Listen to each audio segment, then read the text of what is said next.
हे 350 किलोमीटर अंतर चालत पार केले. कुत्रा माग लागल्यासारखा पळत होता, कारण त्याला माहिती आहे हे मराठ आहे.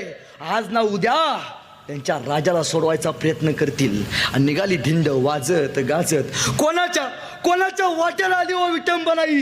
कोणीतरी यायचं संभाजीराजांच्या अंगावरती थुंकायचं, कोणीतरी यायचं संभाजीराजांची केस उपटायची, डोक्यावरती झिंझिण्या व्हायच्या. कोणीतरी यायचं तलवारी काढायचं, संभाजीराजांच्या अंगावरती तलवारी नक्षीकाम करायचं. कोणीतरी यायचं दगड मारायचं. कोणीतरी यायचं त्या उंटाची शेपटी पिरगायचं. उंटा तया तया तया नाचायचा. अंगातले साखरदंड टोचायचे, बोचायचे, जागी रक्त करायचे. पण राजा कधी रडला नाही. राजा कधी मान झुकून बसला नाही.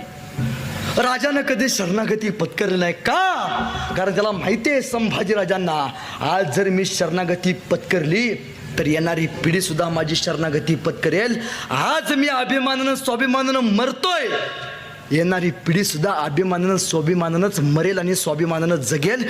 आज तुमच्या मानात ताट आहेत याचं कारण फक्त संभाजी महाराजांचं बलिदान आहे.